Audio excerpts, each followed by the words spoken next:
Are you a professional pillow fighter? Or a 9-to-5 low-cost time travel agent? Or maybe real estate sales on Mars is your profession? It doesn't matter. Whatever it is you do, however complex or intricate, Monday.com can help you organize, orchestrate, and make it more efficient. Monday.com is the one centralized platform for everything work-related. And with Monday.com, work is just easier. Monday.com, for whatever you run. Go to Monday.com to learn more.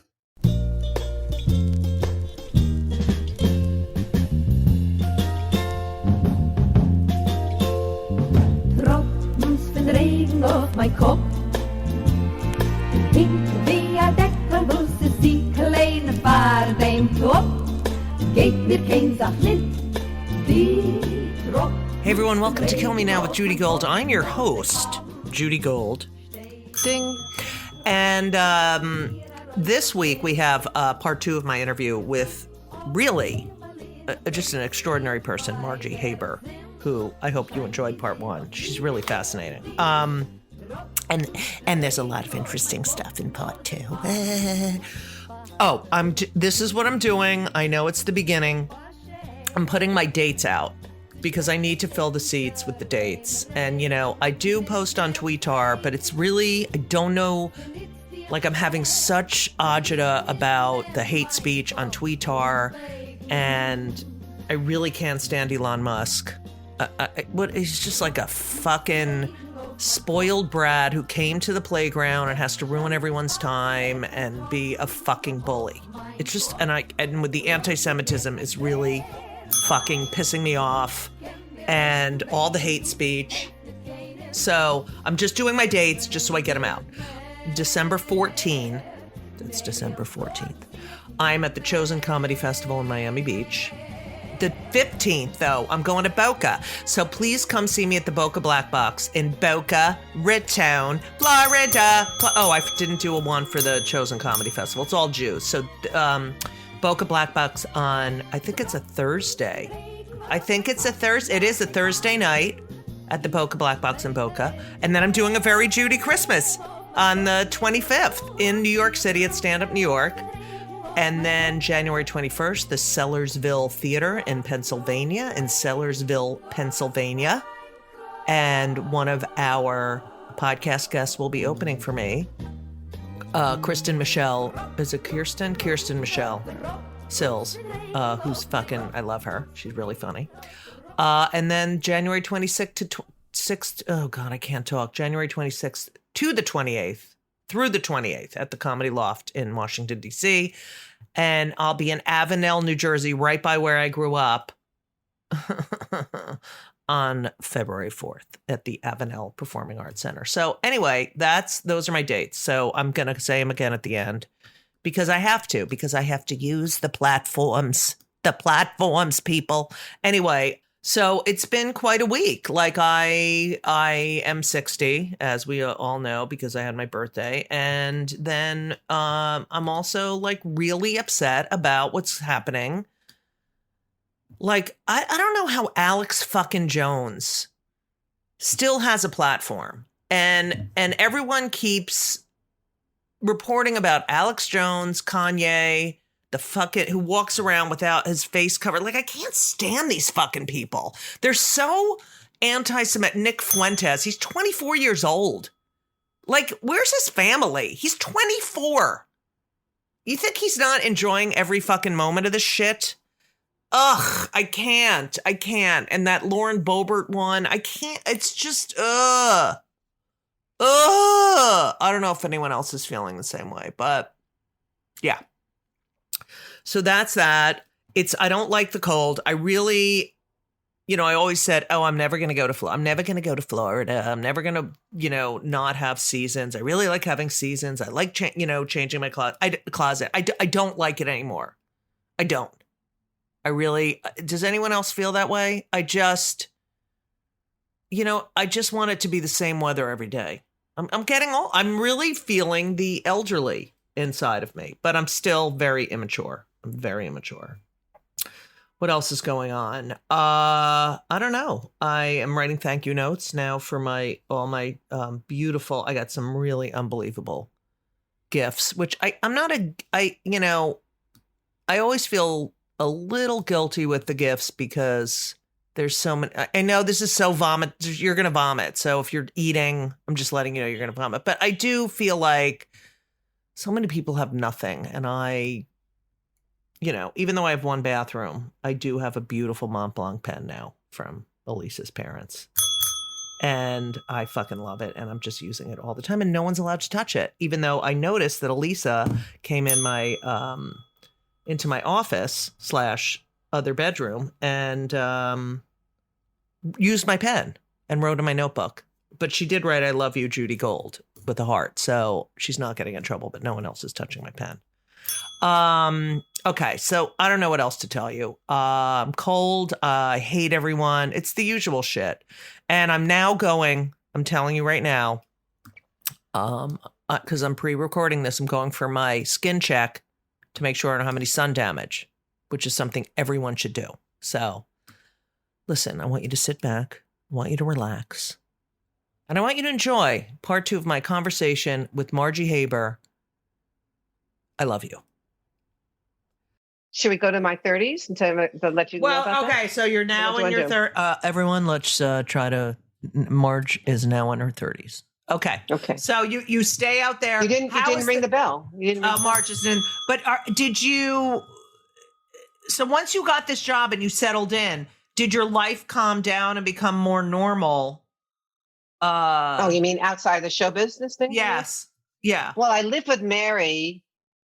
Because you weren't working in the beginning, right? I wasn't working. So June, July, August, the whole summertime, I was not working, and I lived with her, and that was the epitome of what everyone wishes Hollywood could be. That's the Hollywood story, Right.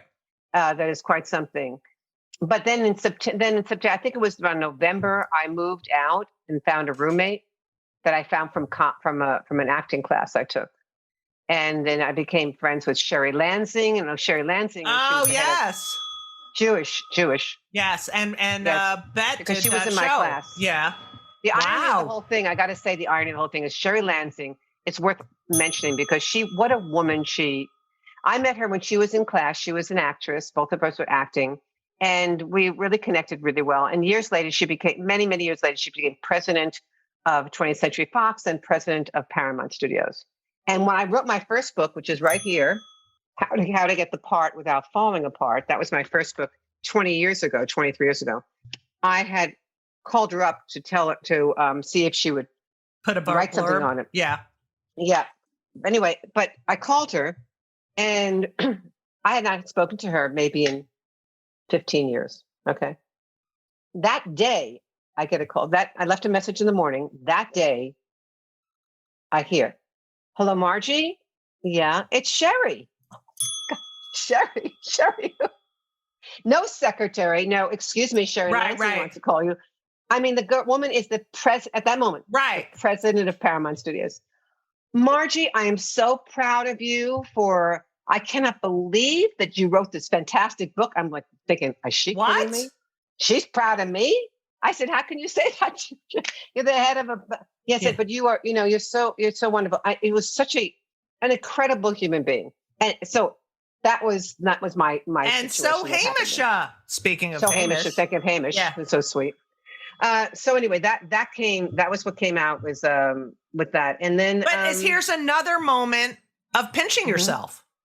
Yeah. That was just pretty. But I'll tell you, the thing is, Judy, I wrote this book, Fuck Your Comfort Zone, because that's my life story. I've always preferred to be out there and be hurt. I say to people in my book, I talk about my fear, and this probably, I might say maybe yours as well, is that I'm going to be invisible.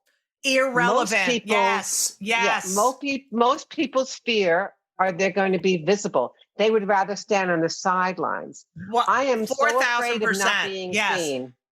So that's why when my book says, it says, fuck your comfort zone, take a risk and become the lead in your own life. Right. That means taking a risk, to be seen is very, very hard for many people, not for us. Right. We want to be seen, and being invisible is scary to me. Is the worst. So It's the worst. that was what has affected me my whole life. So when the pandemic came and I wrote my book, it was really a time for me to think, how have I changed and grown all these years? And the big growth is that now I teach everything and do everything with empathy and curiosity. Right. Everything in my life is all about, I'm curious to know what makes you tick. And I'm empathetic about how you live your life. Marge, that's it. That is why I do this podcast. Margula. That is why I do this podcast. Me too. Me too. I make no money. Listen to my podcast. We got to listen to my podcast. No, I'm going to do it. Yeah, I'm going to listen to your podcast. I make no money, but I think I'm so fascinated by people and their stories, not what they're doing, not what they're working on. No. Yeah. Who are you and why are you where you are right now? Like that's to me. That's okay. It. Yeah. Okay. That's the same exact thing. There are things that I have to talk about. Number one, when you were an actor, I hate actress. I have to tell you, I am now so averse to comedian. Like that is like a knife in my back. I am averse to genderizing, especially comedian, because of all the shit I had to put up with as a woman in the 80s, 90s. Yeah. And I'm just like, I'm a comic. I'm a comic as much as, all right. So anyway, these are things I have to know.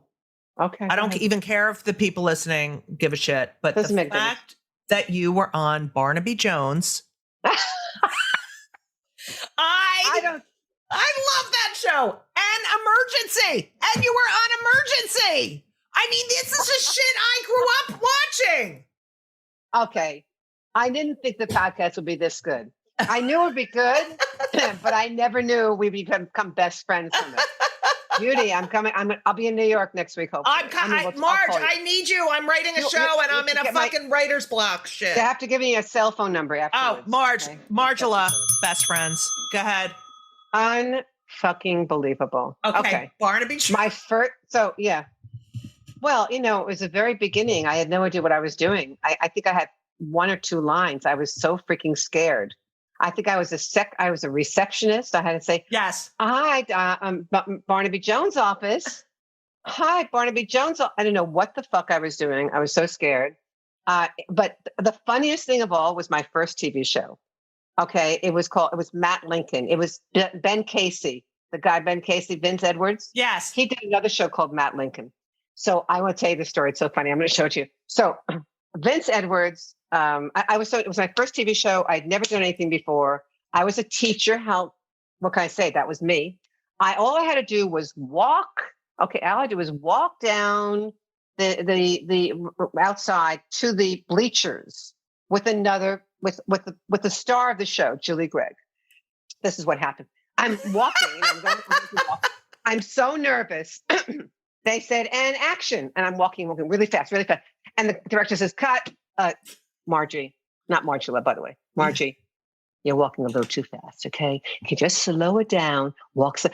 Okay, no problem. I'll walk slowly. Okay. And action. So slow. So cut. Margie, you're walking a little slow. Yes, can you pick it up? Yeah, pick it up. So this woman felt so sorry for me, the star of it. The lead, yeah. Yeah. Julie says, just let's have a conversation. And okay.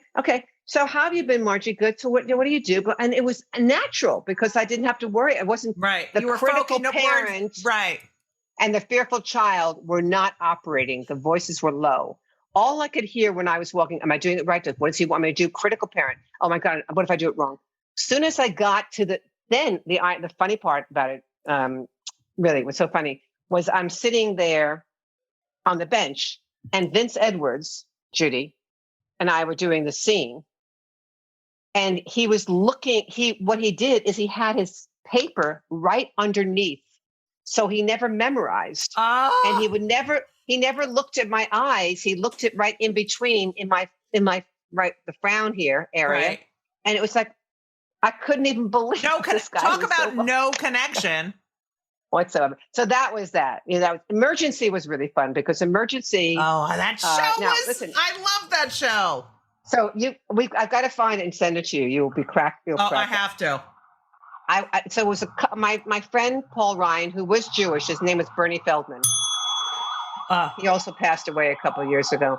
But Paul and I were a team. We did a lot of comedy together, and we MC'd together and did all these things. And this was so we were actually cast together as husband and wife to play these couple whose dog was stuck on the roof. Oh, All right. It was so hilarious because I was a terrible actress. I mean, really? I was trying to show all the time. I didn't understand it. Oh, but yes. Okay. I mean, Makes sense. terrible. I should say I was later on, I think I became better. It's actually not true. It was terrible, but I was terrible in this particular thing. But it was saying, so I had to just go, so he falls off the roof. Paul, we have to get to emergency to right. And I'm saying, yeah. and then it was, me yelling for my dog and to come back and all these scary things. Was absolutely hysterical. Actually, later, I actually got to say that I was up for the Daughter of Maud. It was she, myself, and Adrienne Barbeau. Do you know that? Okay. First of all right. I need to take that in. You know that first, and Adrienne Barbeau. I just want to say that that is who I thought I would be. That is. Stop it. No, I thought I was going to be Maud when I got older. I thought I'm going to have a series. B. Arthur. First of all, my mother resembled her. I used to have a joke about my mother because my mother, she got her cataracts removed and they gave her, this is such an old joke, but they gave her these sunglasses to wear to protect her eyes from the sun for 4 to 6 weeks after the surgery. And the joke was that she still wears them. She wore them for years. She thinks they're attractive. She looks like B. Arthur as a welder. Okay. And so I used to, and the company that made the glasses heard that joke and sent me numerous pairs to give to my mother. And the funnier part is I had a cataract removed last year and I still wear my cataract glasses. But, Maud to me, I mean, all those sitcoms, but that one in particular, this brash, loud Jewish woman who didn't take any shit, sarcastic. That's what I thought. And I loved I can't believe you were up for the daughter. So it was between. Okay, well, let me tell you the story because you're going to love it. I can't believe that would happen. This is so crazy. That let me just take a breath here to believe how many things we have in common. I can't take it. And breathe. That's huge. Okay. So here's the story. I was 24 or something like that. I didn't know what I was doing, but I didn't really care. So I don't know how I transitioned into not caring after that horrible show, but whatever happened, something changed. And I auditioned for Jane Murray, who was casting at the time for Norman Lear. And I did this. By the way, Norman Lear, he wrote a whole wonderful thing in my book. I love him. Anyway, so I really did well, and they gave me a call back. And then I did, and that was it. And I didn't hear anything. And then I went to Italy because my friend back up, Julie Gregg, the one who helped me in the very beginning. Oh yes, with the walking. Jewish, was in the movie Man of La Mancha in Italy. It's another great story. You're gonna die when you hear this. So she invited me to go. I went to see her when shooting Man of La Mancha in a cave with Peter O'Toole and Sophia Loren. No. I am invited for dinner to sit only at this little dinner at Saul Chaplin, the guy who wrote the music, Jewish. With Saul, Peter, myself, Sophia, Arthur Hiller, and Julie. That was our dinner. What? So what the fuck? They should do a book of all your dinners, and a photographer or someone puts the tables together. That is supposed to be this would be my next book. This is the book. But you and I can talk about it. So anyway, because there's so many wonderful stories. So check this out. So I'm 24 years old. I don't care. I don't know. I'm just shocked. I'm sitting there once again between the most two gorgeous people you've ever met. Peter O'Toole, at that time, unfucking believe, brought out my 60% heterosexuality. 60? 65. Barbara, depends who you are talking about. And then Sophia Loren. Oh my God, magnifique. I can't. So they said, well, what do you do? What do you do? Well, She brought out your 100% lesbianism. Yeah, All right, go ahead. 20. Yeah. And she said, well, what do you do? I said, well, I'm a singer because I was singing at the time. And I singer, teacher, blah, blah. Oh, I said, do you want to hear a song in front of everyone? No, you did not. This is what I did. I got up in front of everybody, in front of this small little dinner place. And I went, rock-a-bye your baby with a kissing melody. I mean, when you croon a tune from the heart of Dixie, hang your man.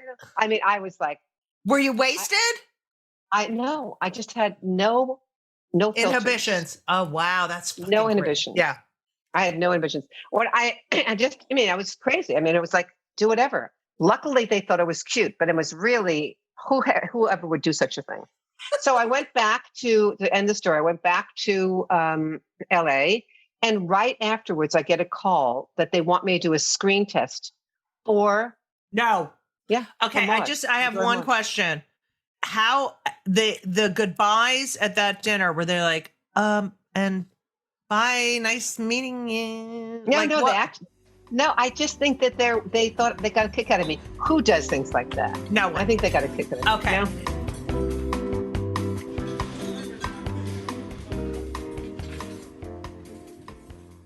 This episode is brought to you by Progressive Insurance. Do you ever think about switching insurance companies to see if you could save some cash? Progressive makes it easy to see if you could save when you bundle your home and auto policies. Try it at progressive.com. Progressive Casualty Insurance Company and Affiliates. Potential savings will vary. Not available in all states. After having this fucking experience, you get home. The problem. Yeah. I had gained 25 pounds on pasta in those 3 weeks I was there. You did not. I was huge. I gained a lot of weight, 25 pounds. So Norman Lear put me on HCG shots. They had shots for pregnant women that help you lose weight. And I had to lose all this weight to do it. Now, the big story comes, Judy. This is the big story. Does it work, the shots? Yeah, I lost so all this weight. wait, let's go back. They gave they shots told me to put me on these shots. I don't know if they gave to women, but at that time they gave lose weight. Yeah, for pregnant women to lose weight. No, it's something. It's I think it's called HCG shots or something like that. Okay, it's got pregnant stuff in it. I don't know. Okay, got it. So it's something they gave me that made me lose weight. So I was on this diet. I couldn't eat, and such a great, and this is all my stories. It's going to be all my stories in one book now. So I'm just great. going to get these recording from you, and I'll just do this. Yeah, story just now have someone. Yeah, because this is a great story. So now I am. I was meeting my friend Karen to go to the movies. Karen Karen Condon, not Jewish. No. Wonderful actress, though. Wonderful actress. Rose tattoo, everything. Anyway, so she meeting her, but I decided that I need to get an apple because I'm obsessively need to eat when I go to a movie theater. Yeah. So I go to this the supermarket in West Hollywood on Santa Monica Boulevard near my studio at the time, La Cienega, and I walk in and it was a big line. And I said, "Well, fuck it, I'm just going to take the apple because I'm late." And yes, Judy, I stole an apple. I walked out. Murray, get on the phone. Okay, go ahead. I haven't even gotten that part yet. I said, okay. And I get this, and I ate, and these two big black men, I'll say that for a reason later, said, "Come with us." Now, I'm not a person who steals, so I didn't really know that they didn't during those times in 1970, they did not have any cameras. They had a floor up on top. Oh yeah, where they could look down. Where they could see. Like they do with the casinos. Okay. Yes, exactly. So I went up to them crying. Please let me go. They said, "Can I look in your purse?" Yes. Well, at that time I was a smoker, but I was sick at the time with pneumonia or whatever. And so I had a Tipperillo box that I was smoking Tipperillos, the one weird thing. They opened up the box and there was a joint in there. Oh God. In 1970, a joint was a felony. Oh yeah. Oh my God. So they called the cops in this nice Jewish area. It was completely Jewish, not one. It's a Jewish area, right? all the Jewish Altakakas, for those people that don't know what Altakaka means, is old farts, old shits. All the Jewish Altakakas were there as they came and arrested me and put me in handcuffs and put me in the cop car. Oh my God. Right? You must have been freaking out. I said, oh my God. And the guy said, did critical parent come out during that time? Fearful child. The fearful child. Freaking out. I said, oh my God. And the guy says, shut up. He ain't going to help you. That was the cop. And I was put into jail. And I was there with all of these amazing prostitutes, because there was a prostitute jail. Right. And they weren't scared. They came in one at a time. One was, scary. You wouldn't want to be left alone with them. One was like really, really young. and my friend, I had my one phone call. My friend said, make your one phone call. And I called my friend because I know what to tell. And I said, I don't know what to do. Just make this as an acting experience. So I watched them, but they did a narco search. They searched every hole of my body.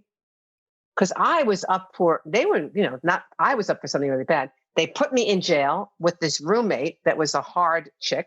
Right. And I didn't know when I was going to get out. How long? I was scared out of my mind. Well, so I decided if I'm going to be here, at least I should interview this woman. So I said to her, do you mind if I ask you some questions? The prostitute said, yeah, what is it? I said, I'm just curious because I'm an actress, what it would be like to be in the profession of prostitution. And she said, well, yeah, it's cool. I make a lot of money. I said, well, did anything bad ever happen to you? She said, well, I was walking down the street and some guy wanted me to do something to him. So I took my razor blade and slit him across the chest. I said, thank you. Good night. And to make a long story short, I did get out. Karen knew a judge, got me out. It was a very long story. Wait, how long were you in the jail? I was only in there for 20 hours. Did you lay on the bed and shit? Or was there a bed? I had my bed and she had hers. And then the other one had a bunk bed. And did you ever tell your parents? Later, not then. Much, much later. Did you tell your sisters? Much, much later. Wow. No, I didn't tell anybody. I was too full of shame. Oh, of course. Wow. You got a lot of secrets. Okay.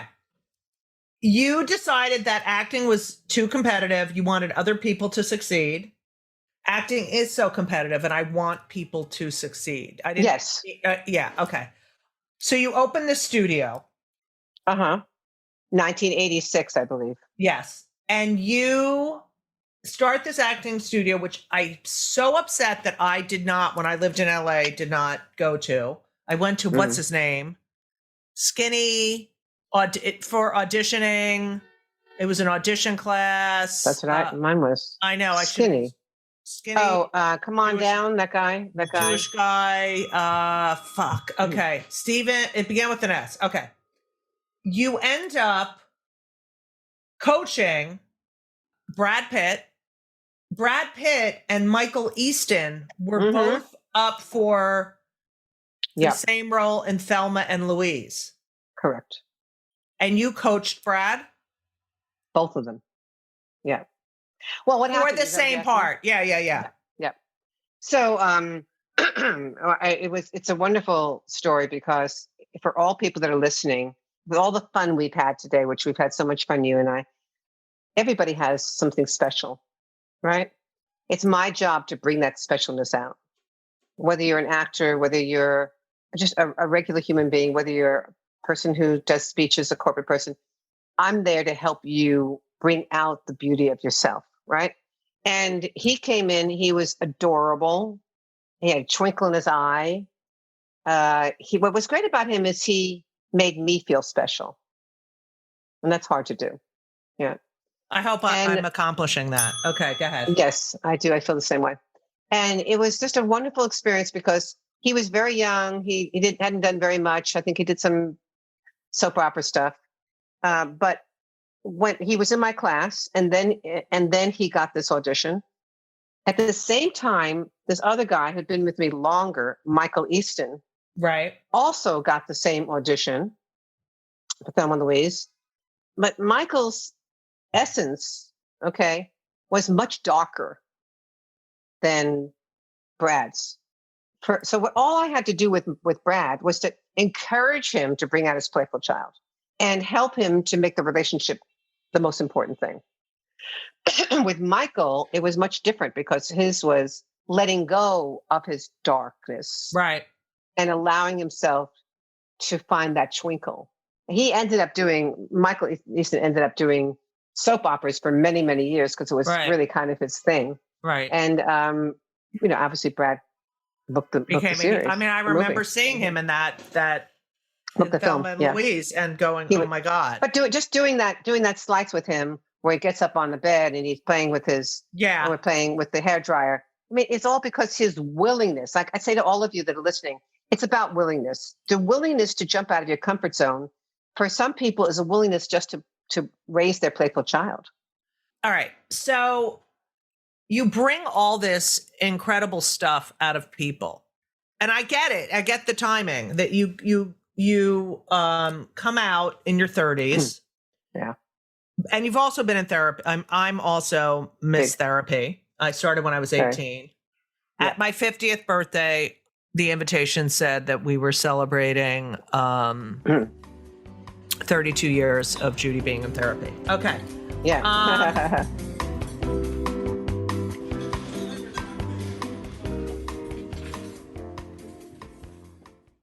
This week's episode of It's Judy Show with Judy Gold is sponsored by BetterHelp.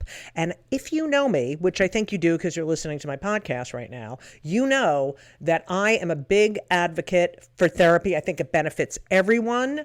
I think there's so many people who need it, who don't partake.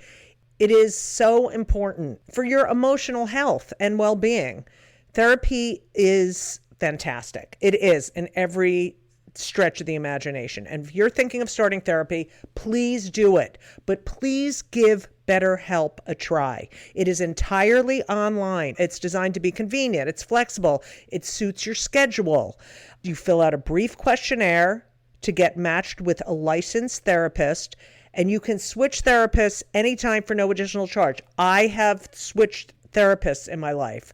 I've had many, many therapists, and sometimes it's not a great fit for you, but don't give up. Therapy is beneficial. You can learn about yourself. You can process and just be emotionally healthy. I'm telling you, do it. BetterHelp is great because, when I used to schlep to my therapist's office, it was so annoying. You have to do it and you sit there and you wait. And then I'm telling you, doing it online is fantastic. And BetterHelp is amazing. I know a lot of people who've used it. So if you're thinking about therapy, go to BetterHelp.com. Let the gratitude flow. This is Gratitude Month, people. So you need to let the gratitude flow with BetterHelp. Visit BetterHelp.com/JudyGold, JudyGold, today, and you will get 10% off your first month. That's BetterHelp, HELP.com/JudyGold. You're welcome.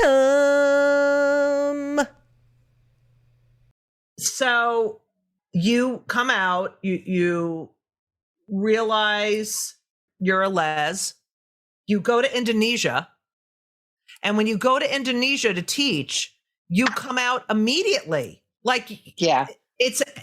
did. Like you go to Indonesia and are like, hey class, I'm a Jewish lesbian. Take care. That's it. That's right. Well, once I came out to my parents, it was a very challenging coming out. It was so challenging because I was with somebody, this woman, Pam, very attractive woman. I also only dated women that were straight because I didn't want to. Oh, I did that. Yeah, that was a thing. Long time. That's and Pam was my first lesbian, but she was very pretty, and so she didn't look like a lesbian, so I could therefore deal with it, right? And of course, because I don't quote look like a lesbian, I thought there was something wrong with me. I thought there was something really sick. So it took a long time for me to accept this thing. That's why representation is everything. Yes, it is. It is. Yeah. That's why I came out immediately, because I want people to see that gay people can look like me. Right. They can be like me too.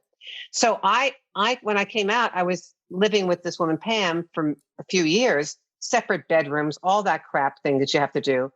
And I finally said, I have to, what? Because it just makes me think when my mother used to come visit, we had one room with a queen size bed and 2 alarm clocks, and another room with a day bed and no alarm clock. And she'd be like, I don't want to kick Sharon out of her room. I'm like, you're not kicking Sharon out of her room. But Kate Clinton, the great Kate Clinton, had a joke about how before the parents came over, you had to straighten up the apartment. Quote unquote, straighten up. Yes, yeah. I love it. Well, that is the truth, isn't it? Yeah. So Pam said to me, you need to come out to your sisters. I was 34 years old. My sisters didn't know. I'm so close to my family. It would be different if you weren't close. Right, but they think you're someone else. They think you're someone else. It's a horrible thing. For anybody and people don't realize. Yeah. Yeah. I mean, if anybody who's not gay, this is what made me I think this is what's made me such a compassionate person, because I understand the pain of that kind of secret. Right. So I went to Florida, where my parents lived, in in Palm Beach. And I said to my sister Lois, Joan wasn't there, but Lois was there. I said, let's go out and and I wanted to talk to her, right? Let's go out by ourselves, which we never did. We were always with our parents. So we went out and we're sitting there, and I'm so nervous, Judy. I'm drinking scotch after scotch, smoking cigarettes, one scotch after smoking. I finally said, I just wanted to let you know. I couldn't say it. I'm bisexual. I couldn't even say it. I did that too. That's the gateway. Yeah. The gateway. So my sister said, I know. You know? Well, how'd you know, Mom? It's very obvious. It's obvious. Well, why didn't you say anything? Why didn't you want to say anything? Hard end in 10 minutes. Okay. So I said, okay. And what about Mom? Oh, they wanted me to find out from you tonight. I said, what? I'm not ready to tell them. Are you kidding me? So make a long story short, I came back in. I was so nervous. The next morning I wake up, my sister brings me a cup of coffee, and I was a smoker at the time, anti-smoker now. And she said, Mommy knows. It's my mother and my father, but it was always my mommy. Right. Mommy same, knows. and that's same. Yeah, and my kids call me mommy. Yeah, go ahead. I walk outside, and my mother and father, and they're in a garden apartment, and it's right on a golf course, and neighbors can hear. And I go out and I go like this. I'm good. And my mother said, shh, the neighbors. and they said, come inside. So I walk inside. I'm crying. Oh my God. I'm crying. And he puts look at how wonderful this. My father, Murray, puts his arms around me and says, don't worry, darling. It's temporary. It's Hollywood. Is that the sweetest thing? And my mother says, Murray, here's the point. Murray, I don't want to talk about, I don't want to hear about your dames. Go out and play. Your dames? That's what we call it, my dames. So it was very trying. Love that. When I left there. We didn't talk for 3 weeks. No, I talked to my mother every day. Same. We didn't talk for 3 weeks. And then she calls me and says, I don't want to lose you. I have to learn to accept it. You're the most important person to me. So 3 months later, she came to the Municipal Election Committee of Los Angeles, who Pam was the head of, chair of. It was a big thing with all the gay guys in their tuxes, right? And all these handsome guys. My mother my mother was beautiful. She looked like Grace Kelly, Ginger Rogers, dressed in her Grecian gown, walks in with these handsome men, taking her to the table. And that was her first introduction. And after that, P flag was the most important thing. Everybody, yes. P flag helped my mother get parents, through it. Friends of lesbians and gays. And then when I ended up having my child, another story for whatever, and adopting my son when he was born, and I ended up having this relationship with this woman, Barbara. We were very Jewish, Barbara. And Barbara and I were in the front seat. My mother was in the back. My father had passed 6 months past after that time that I told my parents, but she remarried an incredible man, Artie. And she said, I can be at peace now, knowing that you have such a wonderful partner. So, worked out. Oh my God. I love that. It's very similar to mine. I came out to my sister first in her therapy session. She freaked out. She's going to kill me for saying this. And I was like 25. I don't even know how old I was. But then when I was 30, so I don't know. And my mother was helping me. She was here and she it was confirmed. But, my sister didn't talk to me like for 3 weeks or so. She said, I need to mourn the person I thought you were. I was like, oh, whatever. But my mother never stopped talking. She said, I knew it. And my father had also passed. And she's like, why didn't you tell your father? Because my father had asked me in a really sweet way, and I was just not ready. But it was interesting. I never felt unloved. It's wonderful. And that really wonderful. But it wasn't easy. Okay. No. Margela, I could talk to you. I'm not kidding. I know. Hours. Okay. We could spend And days. I really we should get our pajamas on and I know. do a 24-hour podcast. Let's do it. Listen, I need you when you come to New York.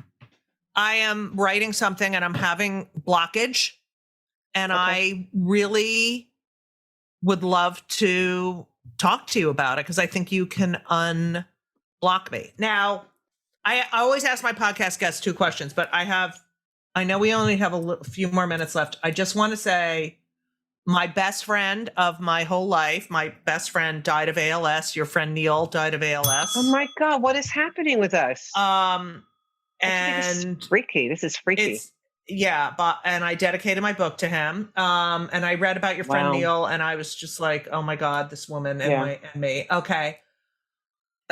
These are important things that I got from the book. Fear and control is our nemesis. Courage.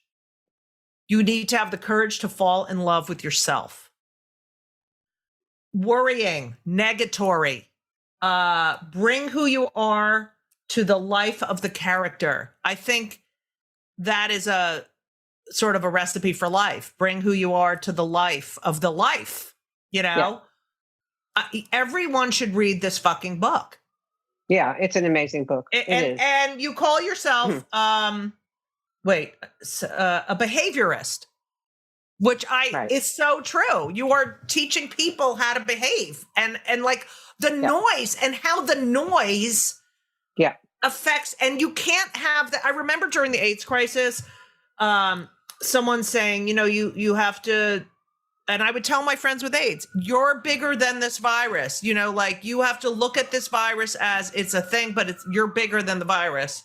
And I feel like, we are bigger and stronger than our horrible thoughts that are based in fear. Yep. It's 120%. And it really is about also, Judy, it's about, my book is also, it's funny. And I out myself with my therapy sessions. And it's so honest. And I can't believe we're not talking about Jody, who was your student in Indonesia. Rest in peace. Unbelievable. Yeah. It's a wonderful. If I had a Patreon, but that would be the story that. Yeah. Go ahead. I tell people, all your audience, when you get the book, wherever, Amazon, whatever, take a colored pen. I know people don't like to mark up books, but if you saw my book, you would not believe how marked up. My book is completely marked up. Everything about my book is marked up because you too. Okay. Yeah. It has to be because there's so many things that remind me of myself, and I go back so many times. Right. I go so many back times. I go, this is happening now. I need to. She's showing me. I'm showing you all the markups I have. But I tell you, that's why it's so important. Is to please everyone. Get this book for yourself. Then get it for somebody who is suffering and struggling to find their personal power. And do it with it's empathy, such a great curiosity, book. Love, and forgiveness. Forgive yourselves when you can't get it right. Okay, these are the 2 questions I ask my podcast guests. Number 1 is what you do for your mental health. Besides, I know you go to therapy. Yeah. Well, I go to Al-Anon because my wife fell off the wagon, so I do Al-Anon. I'm a big Al-Anon believer, and this book is very Al-Anon-ish. Mm-hmm. And I go to therapy, but to keep my own mental health. First of all, I've learned to breathe more. All right, I need to breathe more. And of course, I meditate more than I ever have. And then I had my dog. Do you do transcendental? No, I used to do TM I do TM my whole life until recently, mindful meditation. I did mindful. I've been doing mindful for years. And then I called the TM guy, the big TM guy. Yep. And He never got back to me. Like he's like, yeah, I'm going to get you a mantra, blah, blah, blah. And then. Well, I used to do TM. So the other thing I do is with Georgie's not here because I closed the door, but Georgie, my Tibetan Terrier, I hug him a lot. And I spend time with my dog. I just loving, he's got all the hair, no fur, just hair. Right. I love him. And then I take away, what I also do that helps me a lot is put my attention on helping a person in front of me. Then all my other shit goes away. Right. It's amazing. Okay. Yeah. Now the podcast is called Kill Me Now because I get aggravated about, I am my mother's daughter. And everything fucking drives me up a wall. What makes you so fucking angry? Like, it could be anything. It could be the smallest thing. Oh, well, it's hard. The orange roach has made me insanely angry. Motherfucking piece And I call him an orange roach. And so what's happened to me is I think that because of him, I think the thing that makes me the most angry is the lack of kindness that goes on in our world. And because he did that because he has driven the world down this horrible hole. I have no patience for it, and I've had to stop myself so many times from disconnecting with people that say anything nice about him. So I think I'm done with that. Yeah, there's no there's no defending. Very, very hard. Very hard. And he brought out shit in me that I didn't know. Yeah, the rage and anger. Yeah. So and hate. Well, yeah. So to really, letting go. I had to learn to let go. Yeah. And just really be kind. And the kindness to me is like the big thing to just and look at my truth of myself. Right. And that's been, what was the question? I forgot the question. What pisses you off more than anything in the What pisses world? me off. Yeah. So that's what pisses me off is lack of kindness and people being so narcissistic. Oh, I can't. Narcissism bothers me. It's so annoying. It's just so hard to be around. Yeah. Margela. Judula. Thank you, Margela. It's been a wonderful, I had so much fun. Thank you so much for listening to part 2 of Kill Me Now with the one and only Margie Haber. Kill Me Now is produced by Laura Vogel, edited by Colin Schmaling. This podcast would not be possible without the help. I don't know. I don't like that line. This podcast would not be possible without the help of Brittany Jo Soward's Richmond, who's married to a Jew. Because it's really my life wouldn't be possible. So it's not right. No, I got to change that line. Kill Me Now is produced by Laura Vogel, edited by Colin Schmaling. Thank you to Brittany Jo Soward's Richmond for everything she fucking does. Okay, now I'll figure something else out. Listen, please subscribe and leave a review. I just want to tell you something, okay? Now, I am going to mention someone who listened to the end, but I did get some people writing to me like, oh, I listened to the end of Al Franken. And it's like, no, you have to listen to the end of more than one. Do you know what I mean? But I did get this amazing, I guess it was a DM or something, and someone sent me the review they left, which was so lovely, okay? And I'm just so thrilled that someone actually, listen, I posted a review. I need you to see it. This is from Robert Hanlon. Okay? I love you, Robert. Brilliant and wonderful voice. I long to see this person live someday. I have tweeted her to tell her I listen to the very end of every podcast. No guilt inferred unless you want that. And nothing. I expect she's busy. Oh, I didn't even know this was negative. I expect she is busy, which is what I hope for. I love the Somebody Feed Phil New York episode. A lot of bells for that one. So I can see her close to live. If I ever win a lottery, I'm going to see her live and hopefully take her for a great matzo soup. No, it's matzo ball soup, Robert. Okay, I love you, but it's matzo ball soup. And lunch. Okay, let's do it. Thank you. I love you. He's a podcast addict.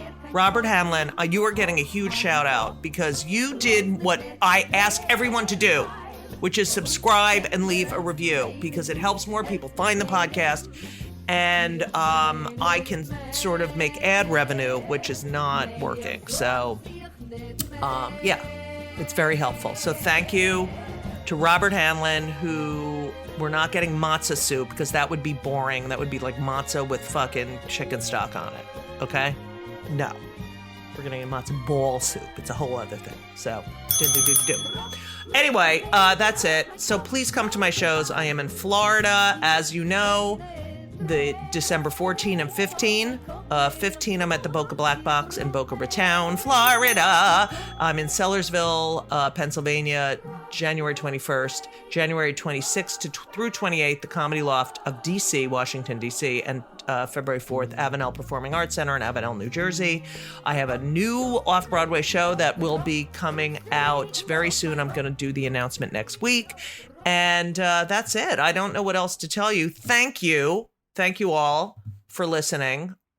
You are all I love you. I just love you. Tell everyone about the show. Follow me on Twitter. I don't know about Twitter. I mean, follow me, but I keep losing followers and I hate Elon Musk. Instagram.